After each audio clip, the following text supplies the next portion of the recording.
élèves de la deuxième année secondaire, les élèves qui étudient le français comme tous. Et bon Ramadan aussi à toutes et à tous. Voici une nouvelle séance à distance. Nous allons découvrir, pratiquer, s'entraîner et apprendre beaucoup de choses comme d'habitude. Et dans cette séance-ci, et puisqu'on a fini l'explication des 3 unités du deuxième semestre, unités 4, 5 et 6, nous allons aujourd'hui faire ensemble une révision qui est sous forme d'un modèle d'examen, d'un modèle complet d'examen, qui comprend bien sûr la compréhension écrite, la grammaire, l'histoire et l'expression aussi. Et nous allons discuter ensemble comment bien répondre à tous ces types de questions pour obtenir les meilleures notes. Bonne séance à tous et à tous, mais avant de commencer, je vous rappelle, mon chers élèves, que vous pouvez bien sûr écrire sur le chat les questions que vous voulez que nous répondions.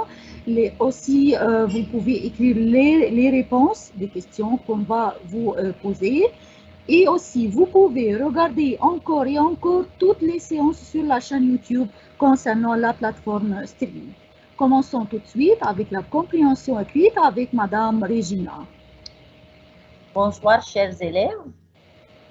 Lisez le texte suivant, puis répondez aux questions. Réchauffement climatique. Les conséquences sur le tourisme aussi. Le tourisme de plongée risque d'être durement touché par l'impact du réchauffement climatique sur les récifs coralliens, les centres de plongée de Sharm el-Sheikh s'inquiètent. Les récifs coralliens riches et diversifiés de la mer Rouge offrent un paysage sous-marin hors pair. Ces forêts de coraux multicolores qui comptent près de 209 espèces rien qu'en Égypte attirent les plongeurs qui viennent des 4 coins du monde. Les amateurs d'activités nautiques qui pratiquent la plongée sous-marine, la plongée avec tuba et les excursions en bateau à fond de verre viennent pour découvrir et contempler cet univers fabuleux. Or, toute richesse naturelle est menacée par le réchauffement climatique, ce qui aura un impact négatif sur le secteur du tourisme. Il risque aussi de perdre une grande partie de son revenu provenant de ce genre important de tourisme qui rapporte à l'Égypte environ 7 milliards de dollars par an. D'après l'étude, les récifs coralliens vivent et prospèrent à des températures comprises entre 25 degrés et 40 degrés. Et si la température dépasse cette limite, les récifs blanchissent et finissent par mourir. En outre, les activités humaines ont également un impact négatif sur le développement des récifs de la mer Rouge. Il s'agit notamment des méthodes de pêche illégales et destructives, des développements côtiers non durables qui causent la pollution dans les zones de récifs coralliens, ainsi que la surcapacité du tourisme sur un site. Le risque que courent les récifs coralliens en Égypte inquiète plus les professionnels du tourisme que les scientifiques. Si les coraux disparaissent, ce serait catastrophique pour nous tous. On risque de perdre notre gagne-pain, lance Mohamed Abdelaziz, instructeur de plongée à Sharm el-Sheikh. Face à de tels enjeux et en attendant des décisions mondiales fortes, les plongeurs de Sharm el-Sheikh ont réduit leur activité pour essayer d'enrayer ce phénomène qui menace aussi leur gagne-pain.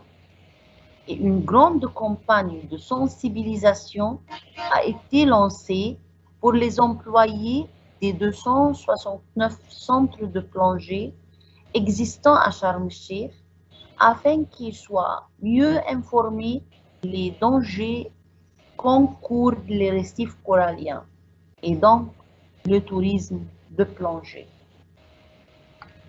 Parfait, merci Madame Regina. Mais avant de commencer à répondre aux questions, je sais que le texte est un petit est long. Ce texte est un peu long. Long et difficile un peu. Il y a un peu, oui, il y a de vocabulaire pertinent un peu. Voilà.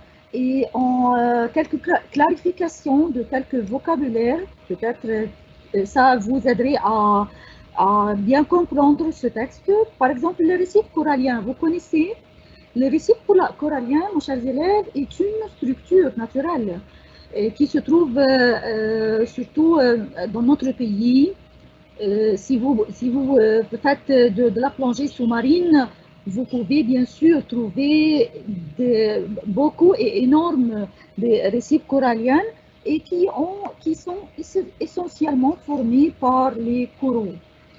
Vous constatez bien sûr l'expression l'activité nautique.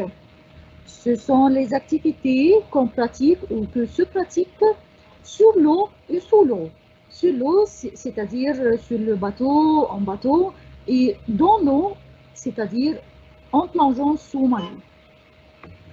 On a peut-être trouvé le mot pêche destructive. Pêche, c'est quoi la pêche destructive? C'est la pêche qui a le pouvoir de détruire. C'est une pêche qui est nocive, qui n'a pas aucun avantage. Et qui est illégale aussi. Bien sûr, bien sûr. Les dangers, l'expression, vous constatez bien sûr les dangers qu'encourent les récifs coralliens, c'est-à-dire les dangers auxquels sont exposés les récifs coralliens. Alors maintenant, nous allons tester notre compréhension et je répète, il y a encore, Madame Nermine, quelques expressions comme diversifier et il y a aussi les plongeurs qui vont perdre leur gagne-pain. Il y a ici un problème à discuter dans le texte et un vocabulaire qui est riche. Par exemple, on peut chercher le contraire de durable, l'antonyme de durable, catastrophique. Il y a aussi le synonyme de développement. Il y a le mot impact. Il y a un autre synonyme, perdre. Quel est l'antonyme de perdre? Alors, chers élèves, si nous avons un texte pareil, essayez de chercher le synonyme, l'antonyme des mots difficiles qui se trouvent dans le texte. Bien sûr, Madame Regina, oui. Et en essayant de comprendre le texte, ne soyez pas bloqués par un mot que vous ne connaissez pas. Vous pouvez comprendre la phrase en comprenant le contexte de cette phrase et en comprenant par exemple ce qui précède et ce qui suit cette phrase. Alors, la première question. Choisissez la bonne réponse. Numéro 1. Ce document parle principalement de l'impact du réchauffement climatique sur la santé, de l'impact du réchauffement climatique sur le tourisme, du phénomène du réchauffement climatique dans le monde entier, des dangers du tabagisme. Madame, je peux répondre? Oui, bien sûr. C'est de l'impact du réchauffement climatique sur le tourisme. C'est l'idée principale de ce texte. Oui, tout à fait. Comme Madame Regina nous a dit que c'est l'idée principale. Bien sûr qu'il y a d'autres idées dans le texte, mais le thème ou le sujet dont on a parlé principalement dans ce document, c'est l'impact du réchauffement climatique sur le tourisme. Deuxième question. Point. Et bien sûr, on choisit la bonne réponse ici. Point est influencé par le réchauffement climatique. Le tourisme de plongée, le tourisme médical, le tourisme de safari ou le tourisme culturel. Madame, c'est clair, c'est le tourisme de plongée. Bien sûr, tout à fait, c'est ce qui est cité dans notre texte. C'est le tourisme de plongée. Question numéro 3.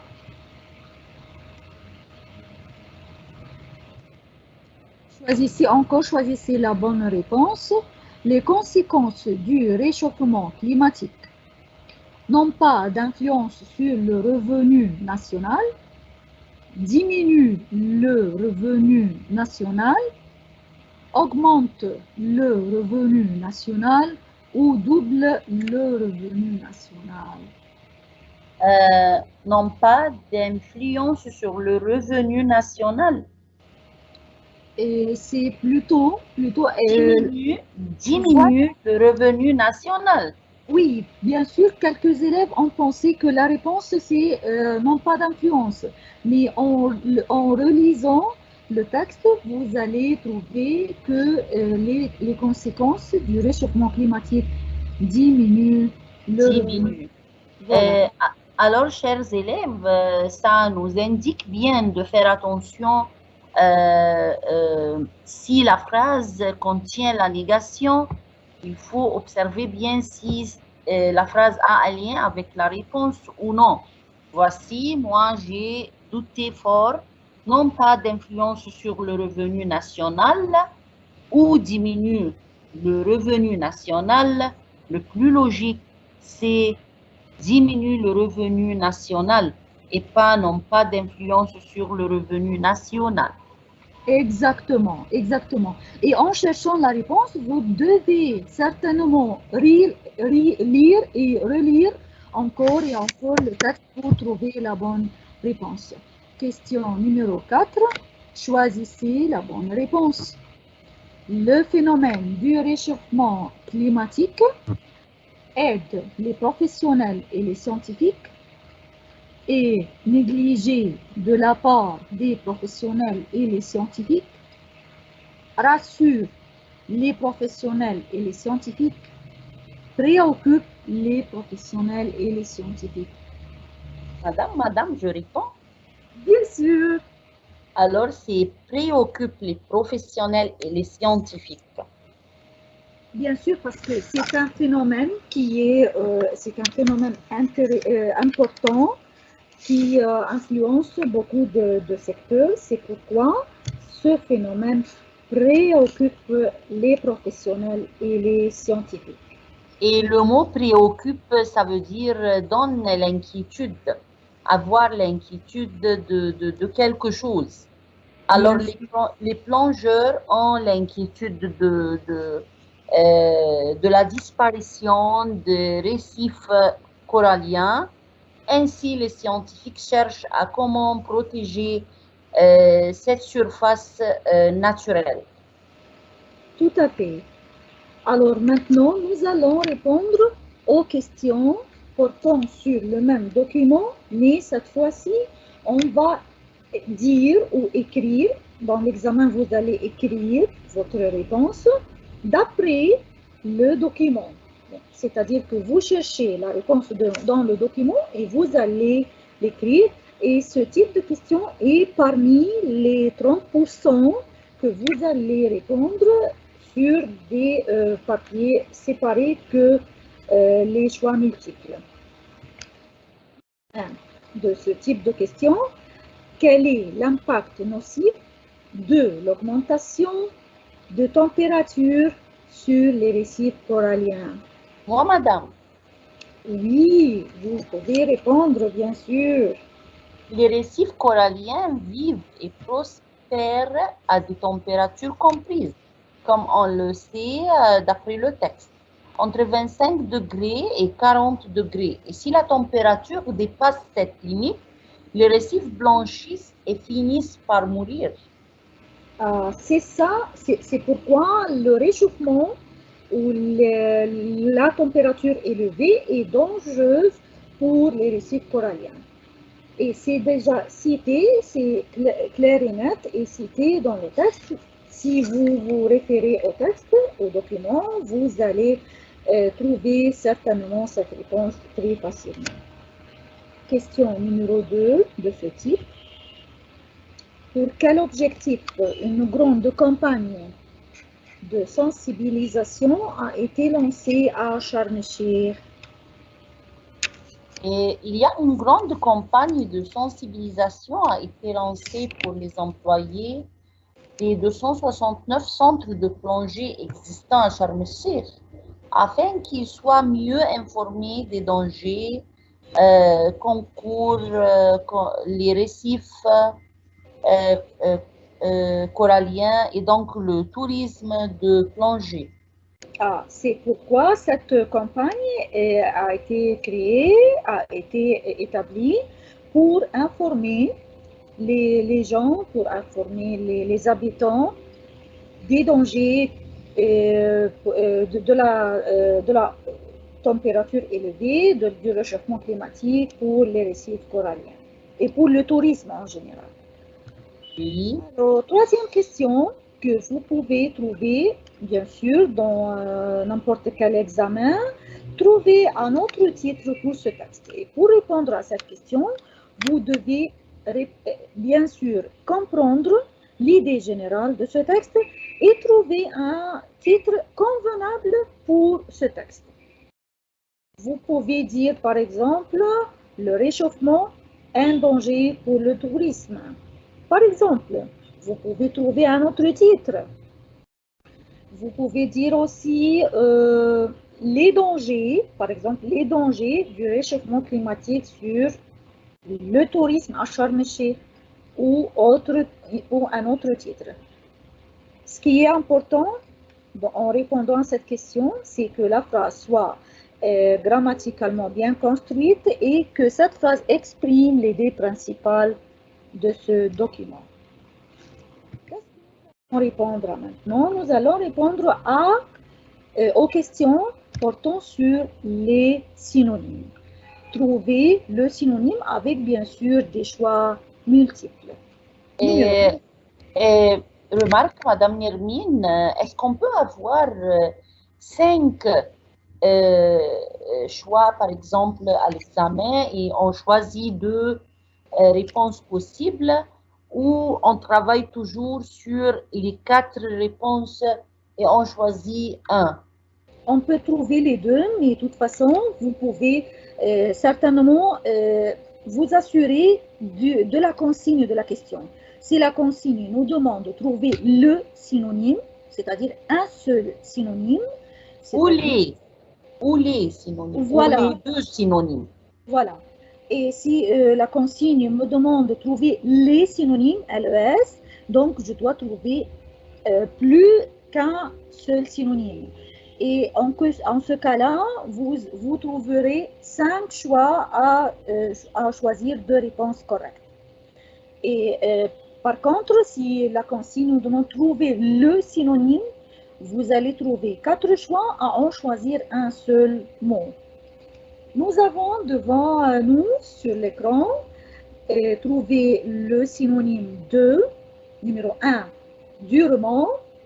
Et pour les choix, on a facilement, sévèrement, rapidement ou doucement. Madame, sévèrement. Sévèrement, durement, sévèrement. Parce que si on revient à l'adjectif, ce qui est dur, c'est sévère. Donc, on a ici pour durement, le synonyme c'est sévèrement. Qu'est-ce qu'on a encore comme synonyme à chercher? On a diversifié. Pour le synonyme, on doit chercher entre unifié, égaux, identiques ou variés. Varié, madame. Oui, diversifié, c'est-à-dire varié, tout à fait. Parce que unifié et identique, c'est peut-être la même chose. Égaux, non, ça ne nous donne pas le synonyme du mot diversifié. Donc, la bonne réponse, c'est varié. Continuons les synonymes aussi. Attention à la consigne. Trouvez le synonyme, c'est-à-dire un seul synonyme. On va chercher le synonyme du mot, de l'adjectif catastrophique. Est-ce fatal, magnifique, habituel ou utile? Simplement, c'est fatal. Bien sûr, catastrophique, c'est une chose qui cause peut-être la mort et fatal aussi nous indique que c'est une chose, c'est une affaire qui cause la mort, c'est une chose fatale. Excellent. Oui. Numéro 4, avec les synonymes aussi, et on cherche le synonyme du verbe enrayer. Le synonyme, est-ce que c'est augmenter, commencer, arrêter ou multiplier? Arrêtez, madame. Voilà, arrêter, enrayer, c'est-à-dire supprimer ou arrêter. Donc, arrêter, c'est la bonne réponse. Maintenant, nous allons chercher les antonymes, mais un antonyme par question. Trouver l'antonyme, c'est-à-dire un seul antonyme par question. Premier antonyme à chercher, amateur. Passionné, directeur, indifférent, malfaiteur. Indifférent. Indifférent. Oui. L'antonyme de amateur, indifférent. Ce qui est amateur de quelque chose, c'est quelqu'un qui aime cette chose-là et qui cherche toujours à savoir ses nouvelles, à chercher à être toujours près de cette chose-là. Alors, le synonyme ici, c'est passionné. Bien sûr, tout à fait. Et pour l'antonyme indifférent, quelqu'un qui est indifférent, c'est quelqu'un qui n'est pas intéressé par cette chose-là. Oui. Donc, amateur a pour antonyme indifférent. Deuxième mot à chercher, l'antonyme, c'est un adjectif fabuleux. Est-ce normal, extraordinaire, légendaire ou affreux? C'est normal parce que quelque chose fabuleuse, c'est quelque chose extraordinaire. Alors, l'antonyme, c'est normal. Bien sûr, oui, comme Madame Bézina nous a dit, que fabuleux, c'est une chose extraordinaire, c'est une chose magnifique. Et l'antonyme, c'est normal. Et il y en a plusieurs antonymes de fabuleux. C'est pas seulement le mot normal. Bien sûr, tout à fait. Troisième mot à chercher, on a ici le verbe prospère conjugué. C'est pourquoi tous les choix, ce sont des verbes conjugués à la troisième personne du pluriel. Prospère, est-ce pour l'antonyme avance, progresse, échoue ou apparaissent? C'est échouer. C'est échoue. Bien sûr, échoue parce que prospérer, c'est-à-dire progresser, développer. Et alors le contraire, l'antonyme, c'est échouer. Et bien sûr que le verbe ici est conjugué comme le mot à chercher. Le mot à chercher, l'antonyme, c'est un adjectif illégal et aussi cet adjectif est au féminin pluriel, c'est pourquoi les adjectifs aussi sont en pluriel, les choix sont en pluriel. Irrégulier, sauvage, illisible ou légitime. C'est légitime. Voilà, illégal. Et on a aussi le contraire que vous connaissez bien sûr, légal. Légal, le contraire. Oui, sans préfixe. Oui, sans préfixe. Oui, oui. Ici, on supprime le préfixe, comme Madame Régina nous dit, et on trouve tout à fait l'antonyme. Mais ici, on ne trouve pas l'égal, donc on cherche le mot le plus convenable, ce qui est légitime. Donc, maintenant, on a fini la partie de la compréhension et on va commencer la partie de la grammaire et on va répondre aux questions tout doucement pour que vous puissiez comprendre la phrase et comprendre pourquoi on a choisi un tel choix. Première phrase, grammaire. Point, son mari est grec et elle va souvent en Grèce. Claire ne parle pas grec. Est-ce qu'on va choisir alors, donc, c'est pourquoi ou bien que? Bien que, Oui, bien que, mais je pense que bien que exige un verbe au subjonctif. alors c'est pourquoi? Non. Alors, bien que, mais le verbe doit conjuguer au subjonctif. C'est normal parce que bien que exige un verbe au subjonctif. C'est simple et c'est clair. On peut dire, par exemple, bien que son mari soit grec, c'est simple, Oui. oui. Alors, Euh, est-ce et qu'on va changer le verbe Et ou je on va sais mettre... changer pour que vous s'assuriez de la réponse correcte. Bien que son mari soit grec, hein, Alors, bien que son mari soit grec, c'est pourquoi son mari est grec et elle va souvent en Grèce. Claire ne voilà. parle pas grec. Oui, elle va souvent, oui. Ça y est, on a changé, on peut revenir en plein écran. Alors, ce sont les expressions de conséquence, je vois. Tout à fait. Oui, et c'est pourquoi on n'a pas pu choisir alors, donc c'est pourquoi non. On choisit bien que avec le verbe au subjonctif. Numéro 2, avec la grammaire, toujours avec la grammaire, deux personnes, point, libre, ce jour-là, serait-il possible de changer la date de la réunion? N'est-on pas libre? Voilà, n'étant pas, parce que ici, on choisit le participe présent et on peut relire la phrase encore une fois pour que l'on s'assure de la réponse correcte. Deux personnes n'étant pas libres ce jour-là, serait-il possible de changer la date de la réunion? D'accord. Oui. Numéro 3, avec la grammaire, les avions ne décollent pas, point, brouillard.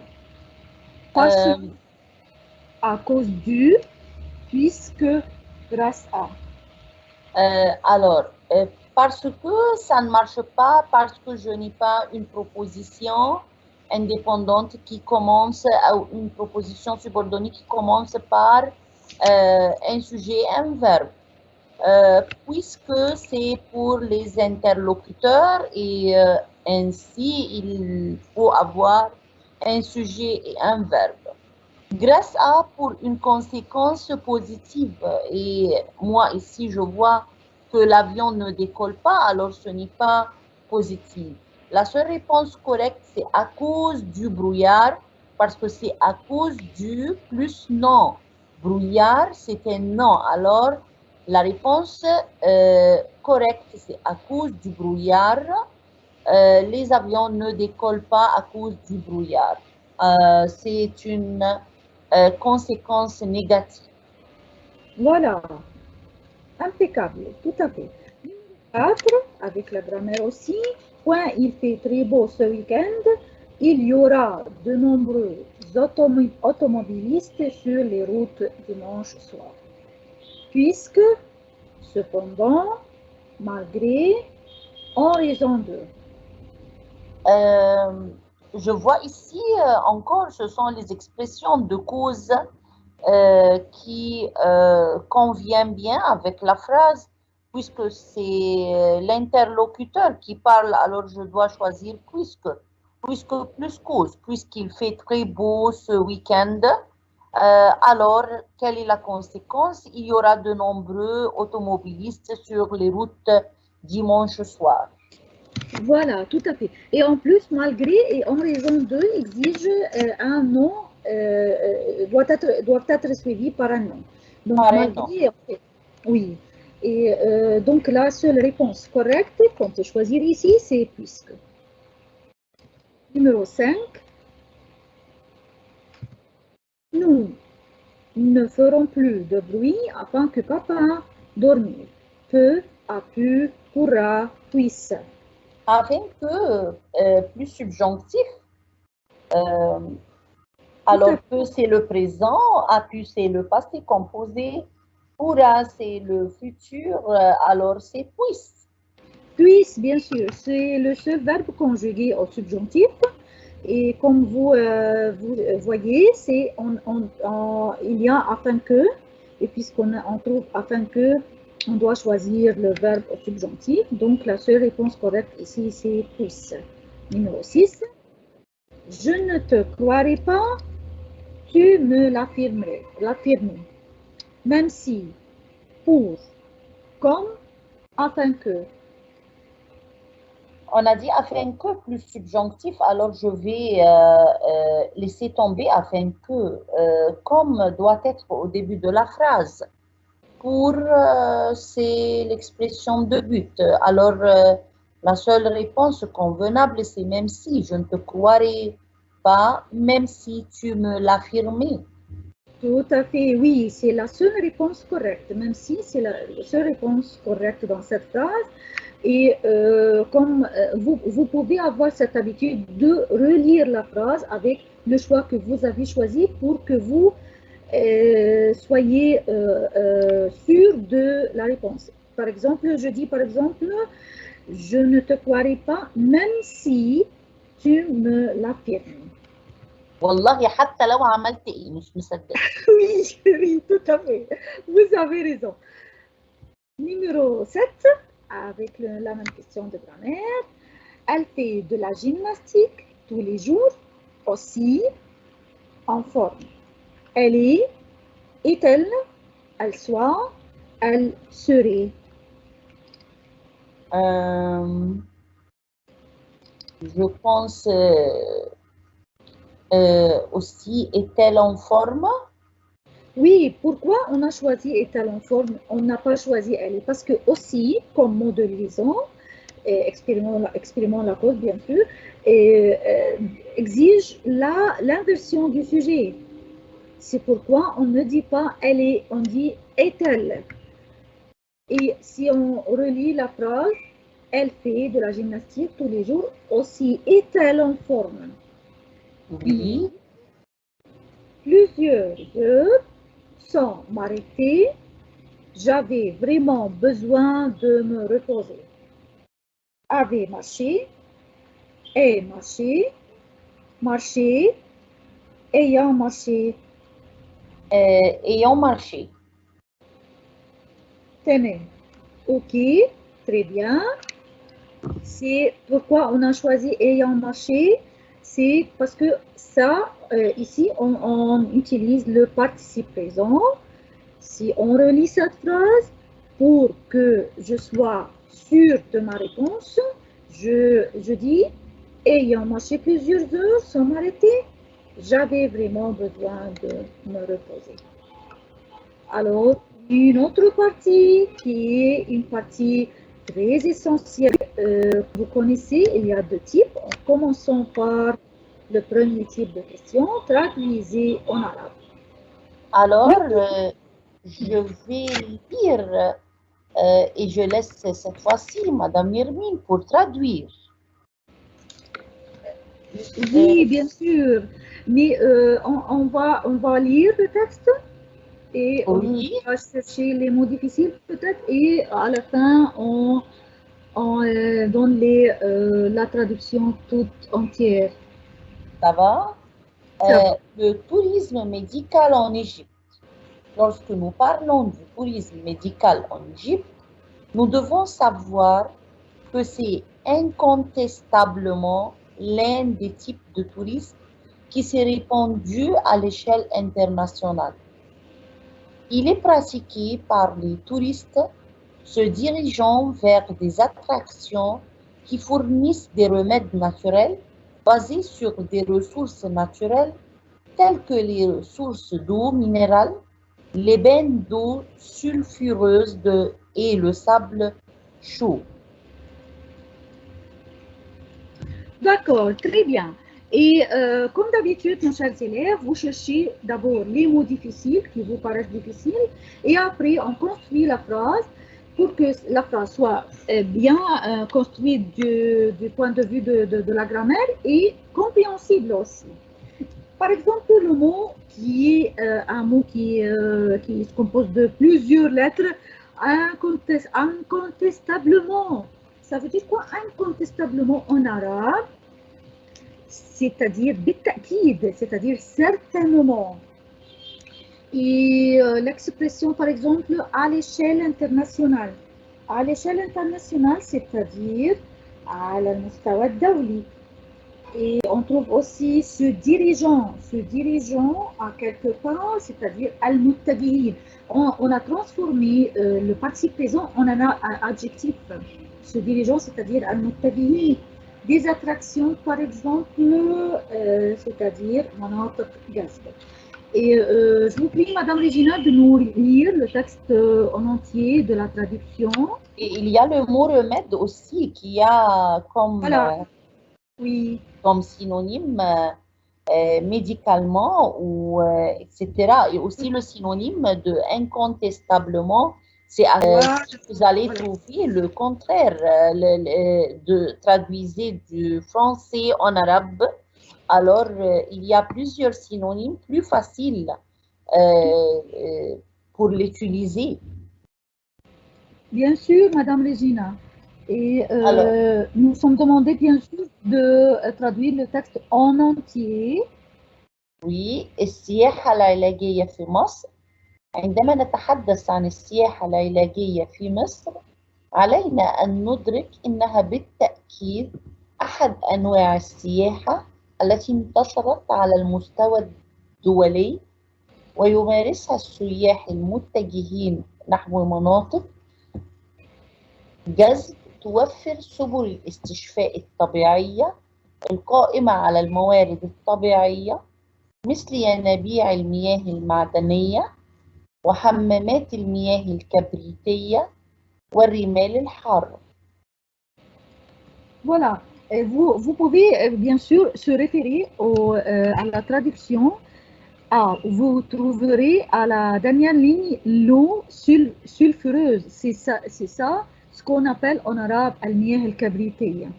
D'accord? وكلنا عايزين نروحها الحقيقة. Oui, oui, c'est très magnifique et c'est très intéressant aussi. Donc maintenant, avec la traduction du deuxième type, on va traduire maintenant de l'arabe en français. العقل السليم في الجسم السليم. مما لا شك فيه إن سلامة الجسد تؤثر في سلامة العقل، وبالتالي على الإنسان أن يحرس جسده سليما متعافا حرصه على بقاء عقله سليما معافا كذلك. إن التغذية السليمة تساعد على إبقاء الجسم في وضع صحي سليم، وهذا بالضرورة يتبعه التفكير السليم. Bien sûr que ces mots sont tellement utiles et sages. Voilà. Al-aql salim, c'est-à-dire quoi? Ça veut dire quoi al-aql? L'esprit. Voilà, bien sûr. Et comment traduire mimma la shakka fihi en français? Sans doute. Sans doute, bien sûr. Ou si vous pouvez renforcer votre expression, vous pouvez dire sans aucun doute. Vous pouvez l'utiliser aussi. Saliman mu'afan. L'expression qui nous cette soin, signification. prendre soin du corps. Oui, et il y a l'adjectif intact aussi. Oui. التغذية. Comment traduire التغذية en français? Vous connaissez bien sûr l'expression. Nutrition. La nutrition, tout à fait. Et l'expression en arabe وهذا بالضرورة يتبعه. C'est Comment nécessairement. ce qui est nécessairement suivi par.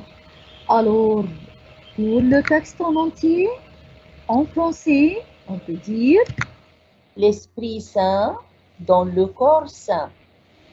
Sans aucun doute, l'intégrité du corps affecte l'intégrité de l'esprit. L'être humain doit donc prendre soin de son corps intact et de même garder son esprit en bonne santé. Une bonne nutrition aide à garder le corps en bonne santé, qui est nécessairement suivie par une bonne réflexion. Merci, Madame Regina. Qu'est-ce qu'il nous reste? Il nous reste notre tulipe noire et la partie expression écrite. Commençons par les questions portant sur la lecture suivie. La tulipe noire, le roman. Première question. Pourquoi Rosa part-elle tout de suite à Harlem? Pour quelle raison? Si je veux un peu, Rosa part à Harlem parce qu'elle a décidé de retrouver la tulipe noire volée. Voilà, c'est ça la raison pour laquelle Rosa est partie pour Harlem. Rosa part à Harlem parce qu'elle a décidé de retrouver la tulipe noire volée. Deuxième question. Quelles sont les conséquences de ce voyage, c'est-à-dire son voyage à Harlem? Rosa a pu prouver que Boxtel est un voleur et c'est lui qui a volé la tulipe noire. Rosa a pu l'affirmer affirmer l'innocence de Cornelius.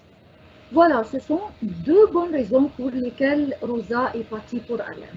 Tout d'abord, pour prouver que Boxtel a volé la tulipe noire. La deuxième raison, c'est pour affirmer l'innocence de Cornelius.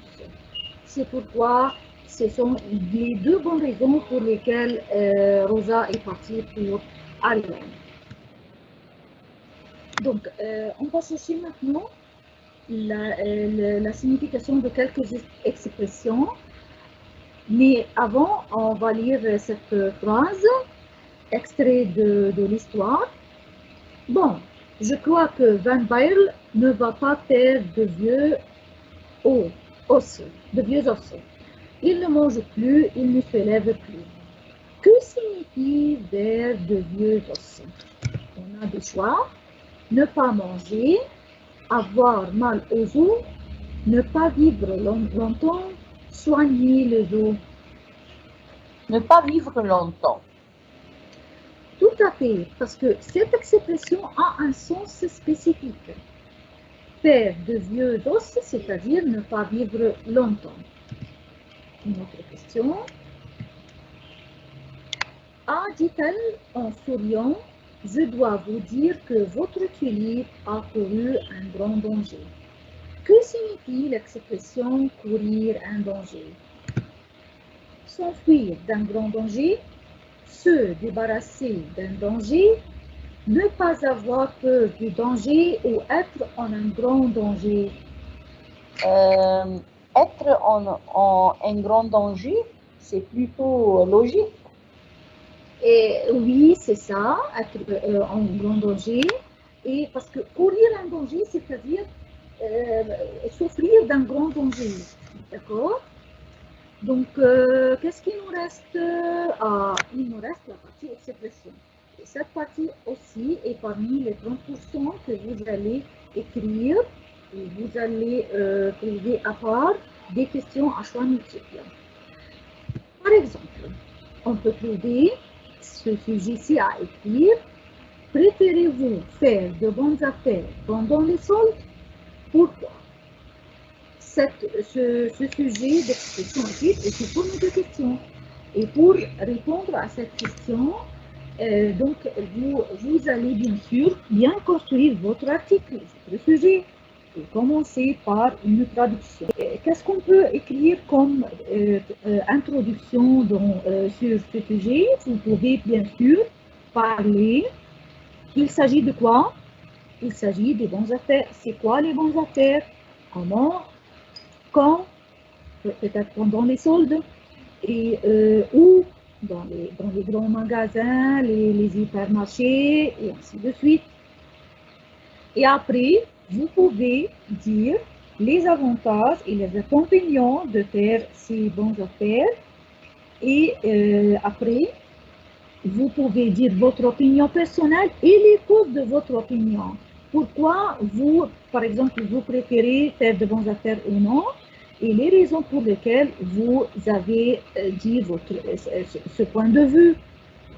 Alors, et enfin, vous devez écrire une conclusion qui résume toutes les idées que vous avez citées dans votre sujet.